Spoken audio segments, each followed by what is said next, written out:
Hello students, ಇವತ್ತು ನಾವು introduction to problem solving chapter 4 okay chapter 3 ಆಯಿತು. ಚಾಪ್ಟರ್ 4 ಅಲ್ಲಿ ಇಂಟ್ರೊಡಕ್ಷನ್ ಟು ಪ್ರಾಬ್ಲಮ್ ಸಾಲ್ವಿಂಗ್ ಅನ್ನು ನೋಡ್ತೇವೆ. ಮತ್ತೆ ಪೈಥಾನ್ ಇನಿಷಿಯೇಟ್ ಆಗ್ತದೆ ಈಗ. So first introduction to problem solving. So today computers are all around us. We use them for doing various tasks in a faster and more accurate manner. For example, using a computer or smartphone, we can book train tickets online. Okay, ಅಂದರೆ ಎಲ್ಲ ಕಡೆ computer ಇದ್ದಾವೆ. ಈಗ presently ಪ್ರತಿಯೊಂದಕ್ಕೂ ನಾವು ಕಂಪ್ಯೂಟರನ್ನು ಅಥವಾ ಮೊಬೈಲನ್ನು use ಮಾಡ್ತೇವೆ. ಕ್ಲಿಯರಾ? We usually use the term computerization to indicate the use of computer to develop software in order to automate any routine human task efficiently. Computerization ಅಂದರೆ ಏನು? ಏನಾದರೂ ಒಂದು ನಮ್ಮ ಪರ್ಟಿಕ್ಯುಲರ್ ಟಾಸ್ಕನ್ನು ಕಂಪ್ಯೂಟರ್ ಯೂಸ್ ಮಾಡಿದ್ರೆ ಅದನ್ನು ನಾವೇನಂತೇವೆ? ಕಂಪ್ಯೂಟರೈಸೇಷನ್ ಅಂತ ಹೇಳ್ತೇವೆ. Computers are use for solving various day to day problems and thus problem solving is essential skill that a computer science student should know. ಅಂದರೆ ಡೇ ಟು ಡೇ ಪ್ರಾಬ್ಲಮ್ಸ್ ಅಲ್ಲಿ ಈಗ computer ಇದ್ದಾವೆ. ಕಂಪ್ಯೂಟರ್ನ ಬೇರೆ ಬೇರೆ ಟಾಸ್ಕನ್ನು ಪ್ರೋಗ್ರಾಮಿಂಗ್ ಮಾಡಿ ನಾವು ಮಾಡ್ತೇವೆ. ಅದಕ್ಕಾಗಿ ಪ್ರಾಬ್ಲಮ್ ಸಾಲ್ವಿಂಗ್, ಕಂಪ್ಯೂಟರಿಂದ ಹೇಗೆ ಪ್ರಾಬ್ಲಮ್ಸನ್ನು ಸಾಲ್ವ್ ಮಾಡ್ಕೊಳ್ಬೇಕು ಅನ್ನೋದು ಕಲಿಯೋದು ಇಂಪಾರ್ಟೆಂಟ್. ಈ ಚಾಪ್ಟರ್ ಅದನ್ನು ನಿಮಗೆ ಕಾನ್ಸಂಟ್ರೇಟ್ ಮಾಡಿದ್ದುಂಟು. Steps for problem solving. Problem solving ಮಾಡಬೇಕಾದ್ರೆ ನಾವು ಸ್ಟೆಪ್ ಬೈ ಸ್ಟೆಪ್ಪಲ್ಲಿ ಮಾಡ್ತೇವೆ. ಲೈಕ್ ಫಾರ್ ಎಕ್ಸಾಂಪಲ್ ನೋಡ್ರಿ, ಈಗ ನೋಡ್ರಿ, ಏನಾದರೂ ಒಂದು ಪ್ರಾಬ್ಲಮ್ ಆಗಿದೆ ವೆಹಿಕಲಿಗೆ ಅಂತ ಹೇಳಿದ್ರೆ, ನಾವು ಡ್ರೈವ್ ಮಾಡಬೇಕಾದ್ರೆ ಏನೋ ದೊಡ್ಡ ಸೌಂಡ್ ಬರ್ತಾ ಇದೆ. ಓಕೆ, ಅದು ಏನು ಹೇಗೆ ಬರ್ತಾ ಇದೆ ಅಂತ ಹೇಳೋದು ನಮಗೆ ಗೊತ್ತಿದ್ರೆ ನಾವು ಸಾಲ್ವ್ ಮಾಡ್ಬೋದು. ಇಲ್ಲದೇ ಇದ್ರೆ ನಾವು ಮೆಕ್ಯಾನಿಕ್ ಹತ್ರ ಒಯ್ಯಬೇಕು. The mechanic will analyse the problem to identify the source of the noise. ಆ ನಾಯ್ಸ್ ಏನೋ ಬರ್ತಾ ಇದೆ ಆ ವೆಹಿಕಲಲ್ಲಿ ಅಂತ ಹೇಳಿದ್ರೆ, ಅಥವಾ ಏನೋ ಸೌಂಡ್ ಬರ್ತಾ ಇದೆ ಅಂತ ಹೇಳಿದ್ರೆ, ಆ ಮೆಕ್ಯಾನಿಕ್ ಏನು ಮಾಡ್ತಾನೆ? ಅನಲೈಸ್ ಮಾಡ್ತಾನೆ. ಯಾವ್ಯಾವ ಪಾರ್ಟ್ ಇರ್ಬೋದು ಸೌಂಡ್ ಬರುವಂಥದ್ದು, ಅದನ್ನೆಲ್ಲ ಹುಡುಕ್ತಾನೆ. ಕರೆಕ್ಟಾ? That means he make correct planning about the problem ಅಲ್ವಾ? ಅದನ್ನು ಎನಲೈಸೇಷನ್ ಅಂತೇವೆ, analysing the problem. And finally repair the vehicle in order to remove the noise. From the above example, it is explicit that finding the solution to a problem might consist of multiple steps. ಅಂದರೆ ಈ problem ಇಂದ ನಾವೇನು guess ಮಾಡ್ಬೋದು ಅಂತ, ಅಥವಾ ನಾವೇನು ತಿಳ್ಕೊಳ್ಬೋದು ಅಂದರೆ, ಏನೇ ಒಂದು ಪ್ರಾಬ್ಲಮ್ ಆದರೆ ಅದನ್ನು ಸಾಲ್ವ್ ಮಾಡಬೇಕು ಅಂತ ಹೇಳಿದ್ರೆ ಸ್ಟೆಪ್ ಬೈ ಸ್ಟೆಪ್ ಮೆಥಡ್ಸ್ ಇರ್ತವೆ. ಅಂದರೆ ವೆಹಿಕಲಲ್ಲಿ ಏನೋ ಪ್ರಾಬ್ಲಮ್ ಆಯಿತು, ಅದು ಎಲ್ಲಿಂದ ಪ್ರಾಬ್ಲಮ್ ಆಯಿತು ಅಂತ ಹೇಳಿ ಅನಲೈಸ್ ಮಾಡಬೇಕಾಯ್ತು, ಯಾವುದರಿಂದ ಅಂತ. ಫಸ್ಟಿಗೆ ನಮ್ಗೆ ಗೊತ್ತಾಗ್ತದೆ ಅಂತ ಹೇಳಲಿಕ್ಕೆ ಆಗೋದಿಲ್ಲ. ಒಂದು ಪಾರ್ಟನ್ನು ನೋಡ್ತೇವೆ, ಮತ್ತು ಸೆಕೆಂಡ್ ಪಾರ್ಟನ್ನು ನೋಡ್ತೇವೆ. ಓಕೆ, ಕಡೆಗೆ ನಮಗೆ ಕ್ಲಿಯರ್ ಆಗ್ತಾ ಬರ್ತದೆ, ಓಕೆ ಎಲ್ಲಿಂದ ಆ ನಾಯ್ಸ್ ಬರ್ತಾ ಇದೆ.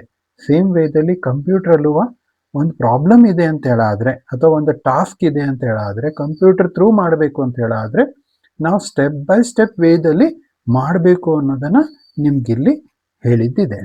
Approaching complex problem. When problems are straightforward and easy, we can easily find the solution. Like added to number ಅಂತ ಹೇಳಿದ್ರೆ ಈಸಿಲಿ ಸೊಲ್ಯೂಷನ್ ಮಾಡಬಹುದು. But the complex problem requires a methodical approach to find the right solution. ಅಂದರೆ ಒಂದು correct ಅಪ್ರೋಚನ್ನು ಅಥವಾ ಮೆಥಡ್ಸನ್ನು ನಾವು find out ಮಾಡಬೇಕು, ಅಂದ್ರೆ ಮಾತ್ರ ಕಾಂಪ್ಲೆಕ್ಸ್ ಪ್ರಾಬ್ಲಮನ್ನು ಸಾಲ್ವ್ ಮಾಡ್ಬೋದು. In other words, we have to apply problem solving techniques ಅಂತ ಹೇಳ್ತೇವೆ. ಅಂದರೆ we can go for problem solving technique and then we can solve the problem. Problem solving begins with the precise identification of the problem and ends with a complete working solution in terms of a program or software. Problem solving ಅಂದ್ರೆ ಏನು? ಫಸ್ಟಿಗೆ problem ಏನು ಅಂತೇಳಿ identify ಮಾಡೋದು, the goal of a problem. Okay, ಆಮೇಲೆ ಏನು ಮಾಡಬೇಕು?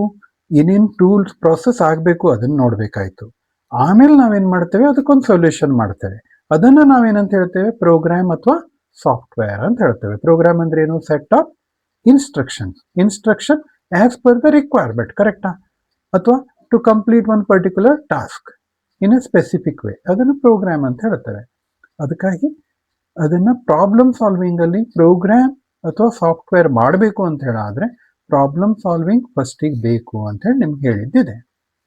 The problem solving framework. Problem ಸಾಲ್ವಿಂಗಲ್ಲಿ ಏನು ನಾವು ಯೂಸ್ ಮಾಡ್ತೇವೆ? ದ ಫಸ್ಟ್ ಅಂತ ಹೇಳಿದ್ರೆ ನೋಡ್ರಿ, ಅನಲೈಸ್ ದ ಪ್ರಾಬ್ಲಮ್ ಅಂದರೆ ಪ್ರಾಬ್ಲಮ್ ಕೊಟ್ಟಿದ್ದನ್ನು ಕರೆಕ್ಟಾಗಿ ಸ್ಟಡಿ ಮಾಡಬೇಕು. ಏನು ಪ್ರಾಬ್ಲಮ್ ಇದೆ ಅಂತ, that is called as analysing the problem.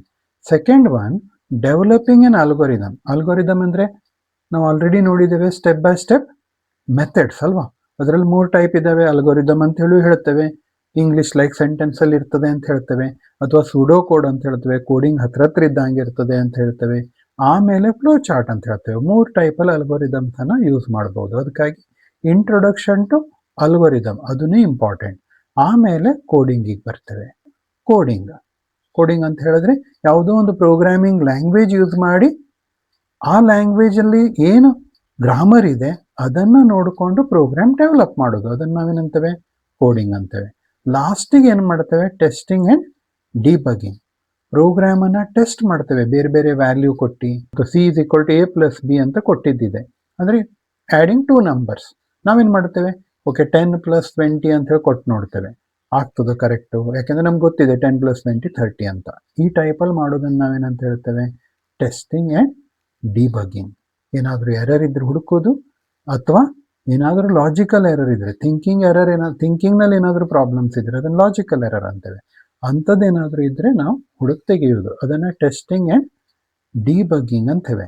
ಟೆಸ್ಟಿಂಗಲ್ಲಿ ನಾವು ಸ್ಯಾಂಪಲ್ ಡೇಟಾ ಕೊಡ್ತೇವೆ, ಡಿಬಗ್ಗಿಂಗಲ್ಲಿ ನಾವೇನು ಮಾಡ್ತೇವೆ? ಕರೆಕ್ಟಾಗಿ ಅದು ವರ್ಕ್ ಆಗ್ತಾ ಇದೆಯಲ್ಲೋ ಅಂತ ಚೆಕ್ ಮಾಡಿ ಅದರಲ್ಲಿ ಏನಾದ್ರು ಪ್ರಾಬ್ಲಮ್ ಇದ್ದರೆ ಸರಿ ಮಾಡೋದು, ಅದನ್ನು ನಾವೇನಂತೇವೆ? Error correction ಅಂತೇವೆ.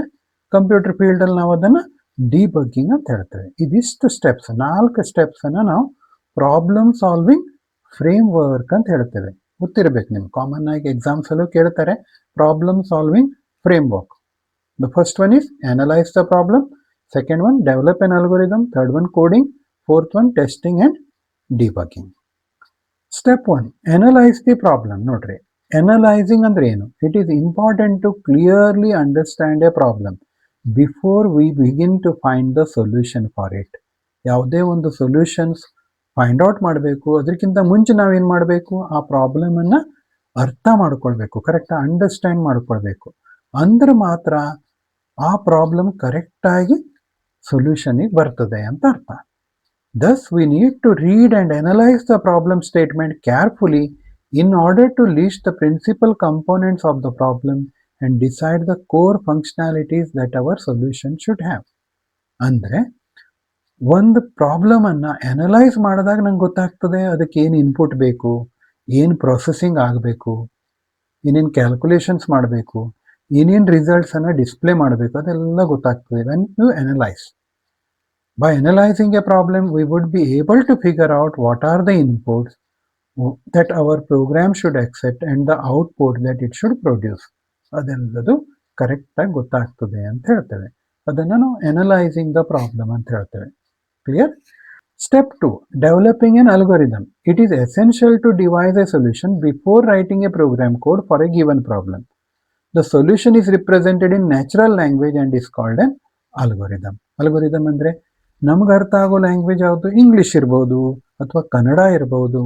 ನಮ್ಮ ಭಾಷೆಯಲ್ಲಿ ನಮ್ಗೆ ಅರ್ಥ ಆಗೋ ರೀತಿಯಲ್ಲಿ ಬರೆದುಕೊಳ್ಳೋದನ್ನು ನಾವೇನಂತೇವೆ? ಅಲ್ಗೋರಿದಮ್ ಅಂತ ಹೇಳ್ತೇವೆ. ಆದರೆ ಕಾಮನ್ ಆಗಿ ಇಂಗ್ಲೀಷ್ ಮೀಡಿಯಂ ಸ್ಟೂಡೆಂಟ್ಸ್ ಆದಾಗ ಏನಾಗ್ತದೆ?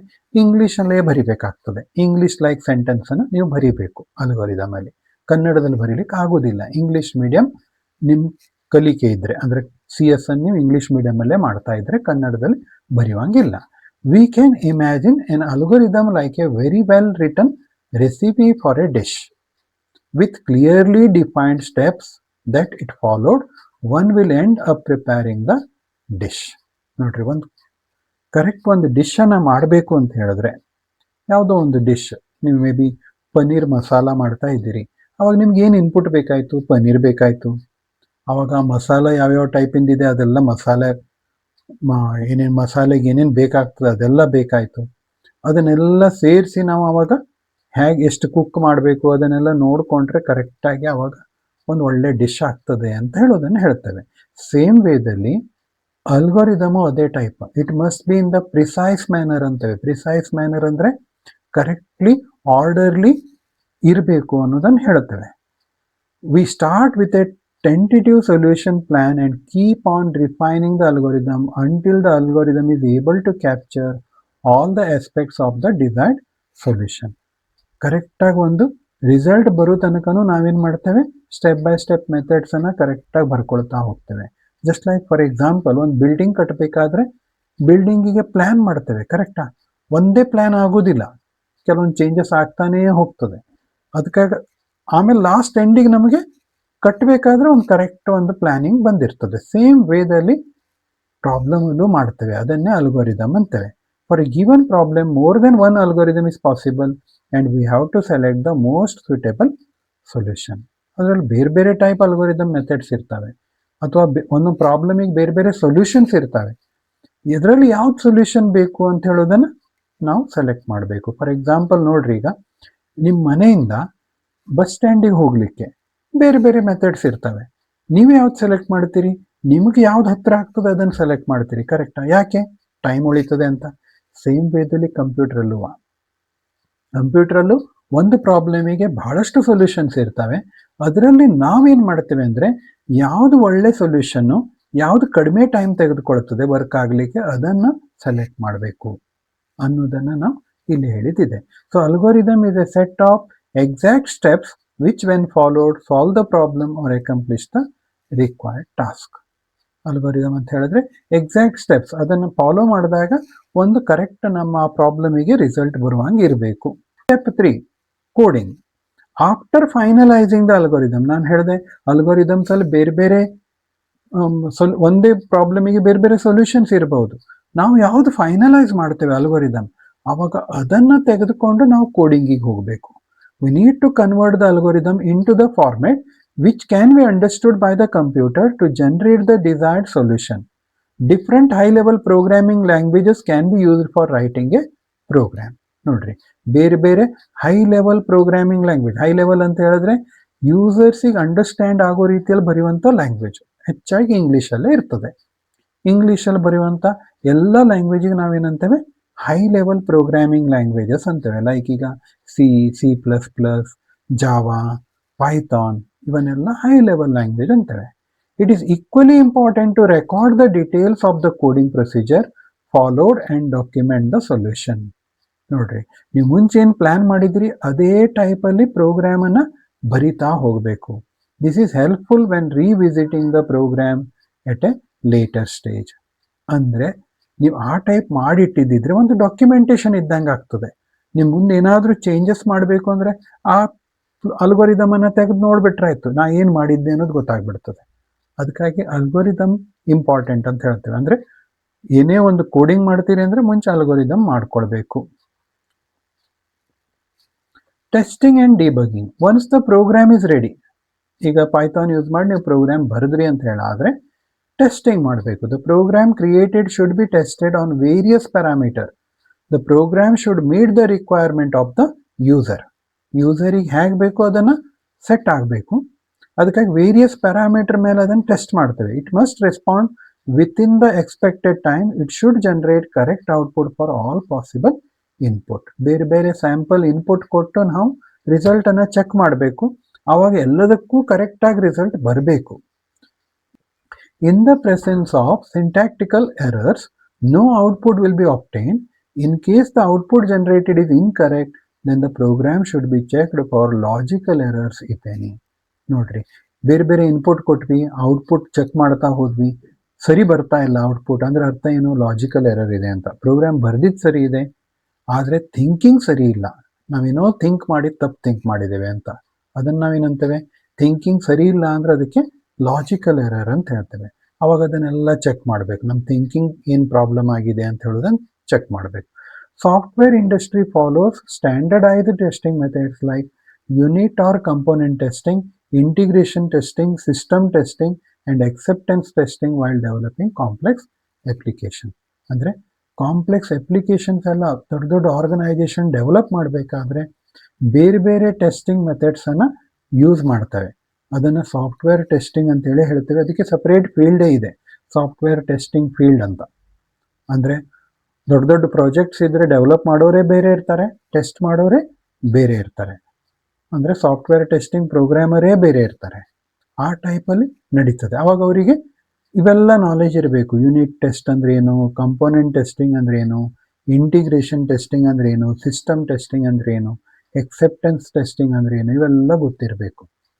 ಓಕೆ, ಅದರದ್ದೇ ಒಂದು ಸಪ್ರೇಟ್ ಟಾಪಿಕ್ ಆಗ್ತದೆ. ಅದಕ್ಕಾಗಿ ನಾನು ಅದ್ರ ಬಗ್ಗೆ ಹೆಚ್ಚಿಗೆ ಹೇಳಲಿಕ್ಕೆ ಹೋಗೋದಿಲ್ಲ. ಬಟ್ ಗೊತ್ತಿರಲಿ, ಬೇರೆ ಬೇರೆ ಕಂಪೋನೆಂಟ್ಸನ್ನು ಯೂಸ್ ಮಾಡ್ತೇವೆ. ಯೂನಿಟ್ ಟೆಸ್ಟ್ ಅಂದ್ರೆ ಒಂದೊಂದೇ ಯೂನಿಟನ್ನು ಚೆಕ್ ಮಾಡೋದು, ಇಂಟಿಗ್ರೇಷನ್ ಒಂದಕ್ಕೊಂದು ಲಿಂಕ್ ಆಗೋದೆಲ್ಲ ಸರಿ ಆಗ್ತಾ ಇದೆಯೋ ಇಲ್ಲೋ ಅವನ್ನೆಲ್ಲ ಚೆಕ್ ಮಾಡ್ತಾ ಹೋಗಬೇಕಾಗ್ತದೆ. Correcting the error, rerunning the program, that is called as debugging. Testing, debugging. Correct ಮಾಡ್ರಿ, ಡಿಬಗಿಂಗ್ ಆಯಿತು.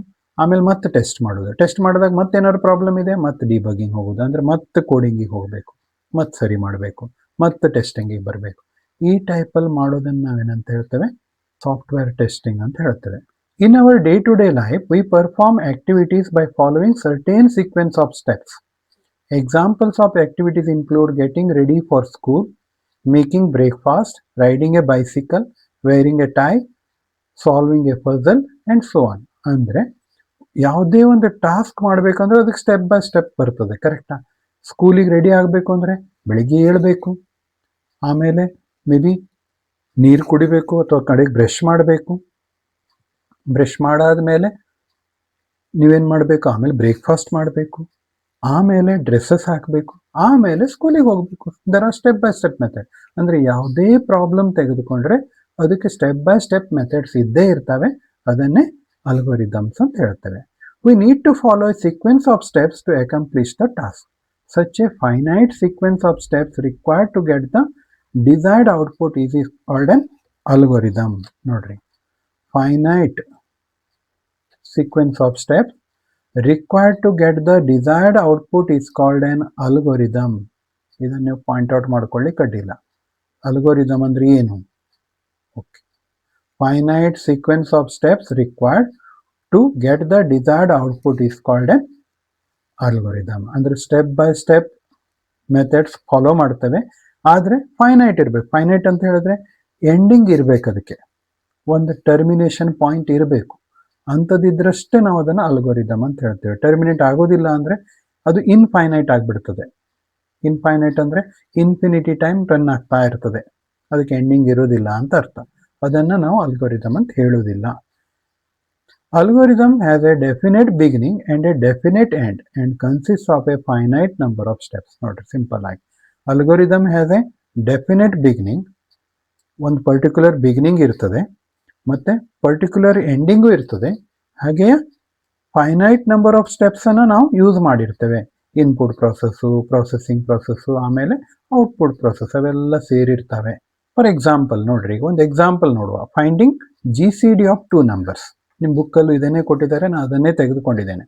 ಯಾಕೆಂದರೆ ಭಾಳ ಚೇಂಜಸ್ ಮಾಡಲಿಕ್ಕೆ ಹೋಗಲಿಲ್ಲ ಬುಕ್ಕಿಂದ ಮತ್ತು ಇದಕ್ಕೆ.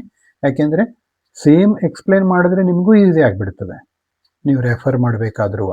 Finding GCD of 2 numbers. Let us now find greatest common divisor GCD of 2 numbers 45 and 54. There are so many methods GCD find out ಮಾಡಲಿಕ್ಕೆ. Euclid's algorithm ಅಂತ ಹೇಳಿ ಇದೆ, ಆದರೆ ನಿಮಗೆ ಬುಕ್ಕಲ್ಲಿ ಈ ಮೆಥಡನ್ನು ಕೊಟ್ಟಿದ್ದಿದೆ. ಯಾವ method? GCD is the largest number that divides both the given numbers. GCD is the largest number that divides both the given number. ಎರಡು ನಂಬರ್ ಕೊಟ್ಟರೆ ಎರಡೂ ನಂಬರಿಗೆ ಡಿವೈಡ್ ಮಾಡುವಂಥ ದೊಡ್ಡ ನಂಬರನ್ನು ನಾವೇನಂತೇವೆ? GCD ಅಂತ ಹೇಳ್ತೇವೆ. ಫಾರ್ ಎಕ್ಸಾಂಪಲ್ ನೋಡ್ರಿ, ಈಗ find the numbers divisors which can divide the given numbers. Divisors of 45 are 1, 3, 5, 9, 15 and 45. 1 ಮತ್ತು 45 ಯಾವಾಗಲೂ ಬರ್ತದೆ ಅಂತಾಯಿತು. ಮಧ್ಯದಲ್ಲಿ ಯಾವುದು? 3, 5, 9, 15. 45 3ದಿಂದ ಡಿವೈಡ್ ಆಗ್ತದೆ. ಓಕೆ, 18 3 ಜಾ 45, ಕರೆಕ್ಟ್. ಹಾಗೆಯೇ 5 ತೆಗೆದುಕೊಂಡ್ರೆ 5 9 ಜಾ 45, 9 ತೆಗೆದುಕೊಂಡ್ರೆ 9 6 ಜಾ 45, 15 ತೆಗೆದುಕೊಂಡ್ರೆ 15 3 ಜಾ 45. ಹಾಗೆಯೇ 54 ತೆಗೆದುಕೊಂಡ್ರೆ 1 ಹೌದು, 2ದಿಂದನೂ ಡಿವೈಡ್ ಆಗ್ತದೆ, 3ದಿಂದನೂ ಡಿವೈಡ್ ಆಗ್ತದೆ. ಓಕೆ, 3 15 ಜಾ 54, 6ದಿಂದನೂ ಡಿವೈಡ್ ಆಗ್ತದೆ, 6 9 ಜಾ 54. ಓಕೆ, ಹಾಗೆ 9ಇಂದನೂ ಡಿವೈಡ್ ಆಗ್ತದೆ, 9ಇಂದನೂ ಡಿವೈಡ್ ಆಗ್ತದೆ. ಆಮೇಲೆ 18 ಇಂದನೂ ಡಿವೈಡ್ ಆಗ್ತದೆ, 27 ಇಂದನೂ ಡಿವೈಡ್ ಆಗ್ತದೆ. 18 3 ಜಾ 54, 27 2 ಜಾ 54. ಈ ಟೈಪಲ್ಲಿ ನಂಬರ್ ಬಂತು. ಇದರಲ್ಲಿ ಹೈಯೆಸ್ಟ್ ನಂಬರ್ ಯಾವುದು? 1. ಈಗ ನೋಡ್ರಿ, 1 ಕಾಮನ್ ಇದೆ, ಇಲ್ಲೂ ಕಾಮನ್ ಇದೆ, ಇಲ್ಲೂ ಕಾಮನ್ ಇದೆ. 3 ಇಲ್ಲಿ ಕಾಮನ್ ಇದೆ, ಇಲ್ಲಿ ಕಾಮನ್ ಇದೆ. 5 ಇಲ್ಲ, 9 ಇದೆ, 9 ಇದೆ. ಮತ್ತೆ ಯಾವುದು ಕಾಮನ್ ನಂಬರ್ ಇಲ್ಲ. ಹಾಗಾದ್ರೆ ಹೈಯೆಸ್ಟ್ ನಂಬರ್ ಎರಡಕ್ಕೂ ಡಿವೈಸಬಲ್ ಆಗುವಂಥದ್ದು ಯಾವುದು? 9 ಅಂತ ಆಯ್ತು. ಅದಕ್ಕಾಗಿ GCD ಆಫ್ 45 and 54 is 9 ಅಂತ ಆಯ್ತು. ಕ್ಲಿಯರ್?